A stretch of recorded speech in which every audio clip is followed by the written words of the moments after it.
Hello, we are back again. We are reading Jerry Spinelli's book, Report to the Principal's Office. We just got finished reading chapter 6, where Sunny has been causing all kinds of trouble because she wants to get expelled. Well, at the end of the chapter, she got called to the principal's office. Her hopes is that she is getting expelled. What do you think? Let's see in chapter 7. Eddie Mott left Miss Comstock's English class in a daze. Shattered were his hopes that his first day of middle school would go smoothly. Poor Eddie.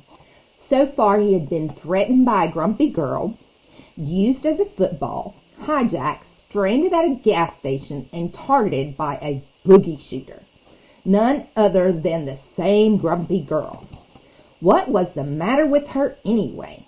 Come to think of it, what was the matter with him? Why did he keep looking and smiling at her? And this changing class business? Boy, things were sure a lot simpler when you just went to one room in the morning and stayed there all day.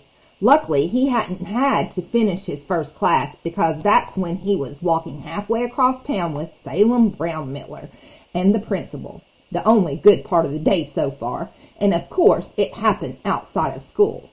For second period English, the principal himself had given him directions.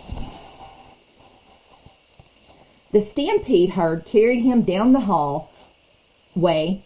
He looked at his schedule. Next was science in room 117. He looked up. He was passing the boys' gym. He had no idea where he was. He needed help. A boy was bending over a water fountain, taking a drain. Eddie tapped him on the back. "Excuse me." The boy kept drinking. He tilted his head, one eyeball rolled towards upward till it was staring at Eddie, while the boy's mouth continued slurping water. Eddie waited. At last the boy finished and stood. Eddie came up to his shirt pocket. "What?" said the boy.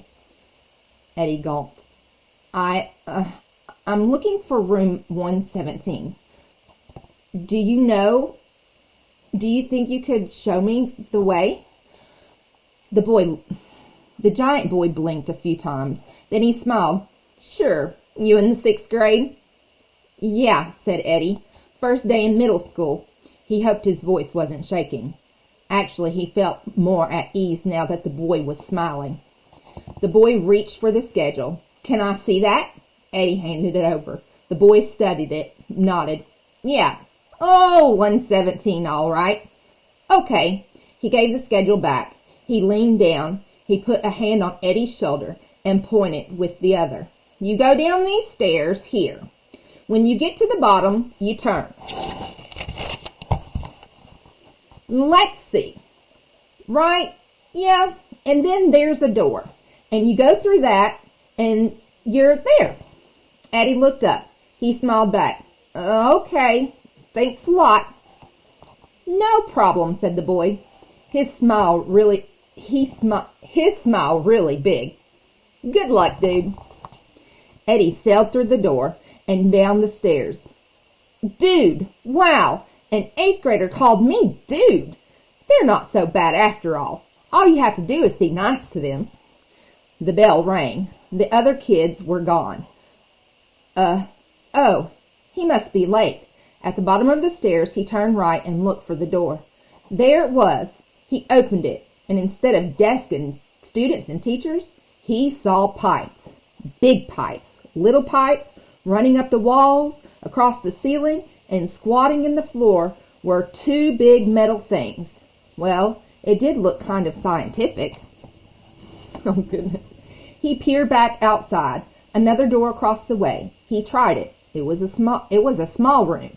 A long-nosed man was sitting at a desk, drinking from a mug.